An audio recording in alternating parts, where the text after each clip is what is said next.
మా మిరప చెట్లు చూడండి ఎంత చక్కగా వచ్చినాయి. అసలు కాయలు చూడండి ఎన్ని కాయలు అయితే ఇప్పుడే పట్టిన చెట్లు.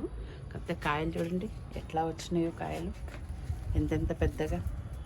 అసలు చూస్తుంటే ఒక్కొక్క కాయ చూడండి ఎట్లా ఉన్నాయో చక్కగాను. ఎన్ని గుత్తులు కాయలు అన్నిటికీ. ఈ చెట్టుకి ఇప్పుడే పడుతున్నాయి అన్ని కాయలు చక్కగా ఉన్నాయి. చూడండి ఎన్ని కాయలు చూస్తుంటే అసలు చక్కగా అన్నీ చూడండి. ఇప్పుడే మేము తెంపుతున్నాము కొన్ని కాయలను. నేను ఇట్లా కింద చూడండి ఇక్కడ కింద కాయలు ఎట్లా ఎన్ని రోజులు కాలేదు, కొన్ని రోజులు అయ్యింది. ఆ చెట్టుకు చూడండి ఎంత పెద్ద కాయలు గుత్తుల్లాగా వచ్చేస్తున్నాయి. చూడండి ఈరోజు మేము పెద్ద కాయలన్నీ తెంపుతున్నాం అన్నమాట. అన్నీ ఇక పండుతున్నాయి కదా, ఇంకా అందుకనేసి చూడండి ఇట్లా నేను ఇవే మళ్ళీ ఎండబెట్టేసి విత్తనాలు చేస్తాను. విత్తనాలు చేసుకోవడం ఏం పెద్ద ప్రాబ్లం కాదు. చూడండి ఇలాంటివన్నీ తీసేసి మళ్ళీ ఎండబెట్టామనుకోండి మనకు అన్నీ పండిపోతాయి చక్కగా. పండినప్పుడు తీసి ఎండబెట్టుకుంటే అవి మళ్ళీ మనం ఒక జిప్లాక్లో వేసి పెట్టుకున్నాం అనుకోండి మనకు చక్కగా ఉంటాయి అన్నమాట. చూడండి కాయలు అయితే ఇంతకుముందు కూడా నేను చూపించాను కదా ఎన్ని తెంపాను లెక్కలే. ఇదైతే కొత్త చెట్టు చూడండి చక్కగా ఎంత పూత మీద ఉందో. ఫుల్ పూత మీద వచ్చేసింది ఈ చెట్టు.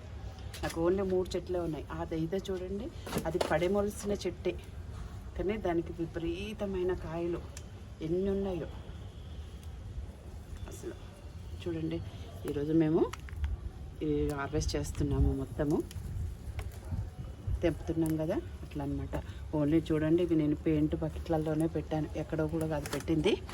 చక్కగాను వస్తున్నాయి అన్నమాట. చూడండి ఈ కాయలు అన్నీ ఇట్లా చూడండి ఎంత కాయలు అసలు. చూడండి ఎంత పెద్దగా వస్తున్నాయో కాయలు కూడా. ఇవి కారం కూడా ఉన్నాయి బాగా.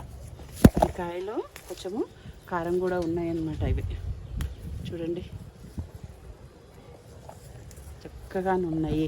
నేను చెప్పాను కదా దీనికి ఏ ఎరువులు నేను ఇయ్యనని చెప్పాను కదా.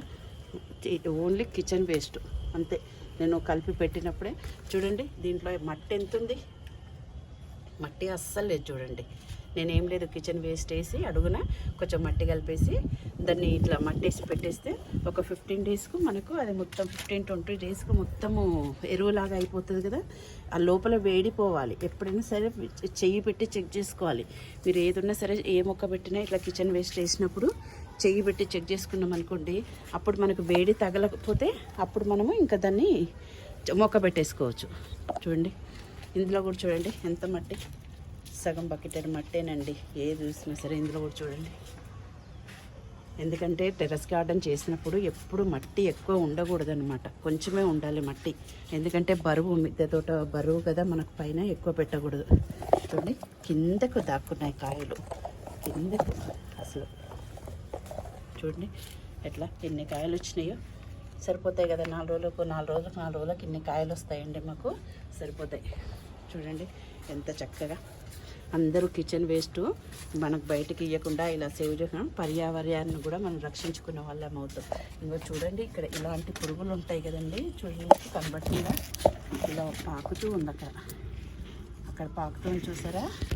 ఆ పురుగుల్ని తీసి ఎప్పటికప్పుడు మనం చంపేసుకోవాలి, లేకపోతే అవి మనకి ఇది చేసేస్తాయి. చూడండి అవి ఉంచకూడదు, ఎప్పటికప్పుడు మనం చంపేసుకోవాలి అలాంటి పురుగుల్ని. చూడండి ఇలాంటి మిరప చెట్లను పెంచుకొని చక్కగా మనము మిరపకాయలు తీసుకోవచ్చు. కిచెన్ వేస్ట్ బయట ఇవ్వకుండా కూడా మనము పర్యావరణాన్ని రక్షించిన వాళ్ళం అవుతాం చక్కగా కదా. చూడండి ఓన్లీ కిచెన్ వేస్ట్ అని చెప్పాను కదా, కిచెన్ వేస్ట్తో తక్కువ మట్టి. చూడండి ఇది చిన్న పెయింట్ బకెట్. ఎంత బకెట్ చూడండి, ఇది 10 లీటర్స్ ఉంటుందో ఉండదోనండి అంతే. దాంట్లో సగం మట్టి. చూడండి కాయలు చూడండి, ఇంకా తెంపినాక కూడా ఇట్లా చూడండి మళ్ళీ ఎంత పిందె మీద ఉంది. ఇంకొక 4 రోజులకు మళ్ళీ అన్ని కాయలు వచ్చేస్తాయి మనకు. చూడండి మీరు కూడా ఇలాంటి కాయల్ని పెంచుకోండి. దీనికి ఏం లేదు, ఇది ఆకులు అయిపోయినాయి అనుకోండి మళ్ళీ ఏం లేదు, కొమ్మలన్నీ తీసేయండి మీరు. ఇట్లా పూత అయిపోగానే చిగురు రావట్లేదు అనుకున్నప్పుడు ఏదైనా సరే అప్పటిదప్పుడు ఆ కొమ్మను కట్ చేసేయాలి. కట్ చేస్తూ ఉంటే మళ్ళీ మనకు కొత్త చిగురులు వచ్చేసి పూత వచ్చి కాపొస్తూ ఉంటుంది. చూడండి ఇట్లా వస్తూ ఉంటుంది. మనం దాన్ని అలానే వదిలేసామనుకోండి, ఇంకా చూడండి ఇప్పుడు ఇది అయిపోయిన దాన్ని ఇలా కొమ్మలు చుంచేసామనుకోండి, ఇక్కడి వరకు ఇట్లా కొమ్మలు చుంచేస్తే మళ్ళీ మనకు కొత్త చిగురులు వచ్చేసి కాపొస్తూ ఉంటుంది. ఇట్లా బుషిగా వస్తుంది చెట్టు కూడా. చూడండి మిరప చెట్లు.